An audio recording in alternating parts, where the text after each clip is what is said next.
Where do you tend to look for validation in your life, for direction, or that feeling like, okay, I'm on the right track? Do you find your attention is always kind of scanning the world, looking for approval, maybe signs from other people, or is there somewhere else entirely you could look? That really is the question, isn't it? And it sets up perfectly what we want to get into today. Definitely. So this deep dive, it's inspired by an audio clip we came across. It's a teaching, really, from Ron W Rathbun about a pretty fascinating idea. Yeah, the subtle but really profound shift between seeking the world's attention and finding your own attention. Finding your own attention. Okay. Right. So our mission here is really just to unpack that core idea from the source material. Okay. Well, the teaching, it starts by pointing out something pretty powerful, I think. This tendency we have, the ego or the intellect, it constantly seems to need the attention of the world. Yeah, I see that. Think about it, that urge to perform, get likes online, just seek external validation in general. That's our awareness sort of habitually flowing outwards. And it feels so normal. Right? Yeah. Like that's just how things work. But this source material, it draws a contrast. It suggests that as you start engaging with mind, but maybe a deeper awareness, like a direct knowing.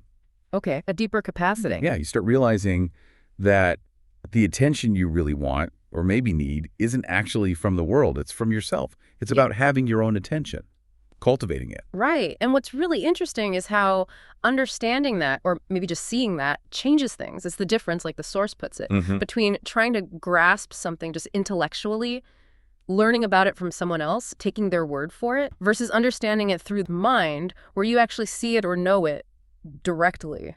Right. Like you could know the dictionary definition of honesty, or you could genuinely see and feel the truth of honesty inside yourself. Precisely. And the source gives this great, simple example. When you truly see something for yourself with that internal awareness, you don't have to tell yourself, okay, I should do this. There's no internal debate, no external instruction needed anymore. You know what to do. The phrase shifts from I should do it to just, oh, I know what to do. That internal certainty, that's a big signpost Rathbun mentions. That makes sense. So it raises a pretty key question then, doesn't it? When you're learning or interacting or deciding things, what's the main drive? Is it truly understanding it for yourself deeply? Or is it more about getting attention, getting approval from other people? The teaching kind of frames this as a fundamental dividing line in how people navigate life. Are you focused on getting attention from people? Or are you just focused on being, authentically yourself and following your own path of understanding? And here's where it gets really liberating. Rathbun suggests that once you start connecting with this internal mind and your attention starts to settle more inwardly, you find something really profound. When you have your own attention and it's harmonious, settled, you just don't need the attention of others in that same desperate way. You already feel centered inside yourself. So that whole external validation thing, it just loses its grip on you. Exactly. You're not dependent on other people to feel whole or worthy. And the teaching makes a really beautiful point here. The purest thing you're meant to experience is just your own life. We're not really here to live other people's lives or experiences. We're here to fully inhabit our own and understand it. And that shift, it lets you use your experiences differently, doesn't it? Instead of constantly checking, how am I doing in their eyes? Right.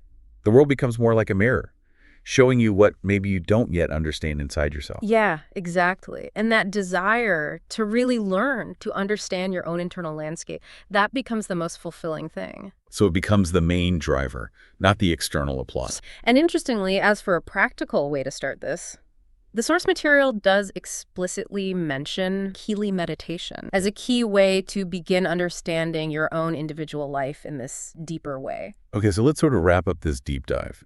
We've basically explored this core concept from the source. Moving away from that, let's call it the ego intellect's automatic need for external attention towards a different kind of understanding, and understanding that the real value is in having your own harmonious attention focused inward. And the huge benefit, the source really highlights this, is a kind of freedom. When you have your own attention, you feel complete inside. You're just released from needing that constant thumbs up from the world. Right. You're actually free to genuinely experience your own life and learn from that incredibly rich internal space. So if experiencing your own life really is the goal, and this teaching suggests Kelee meditation can help you understand it, here's something to think about.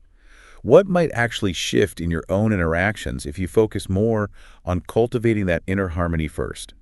That's your point to ponder from this deep dive. Thanks for joining us.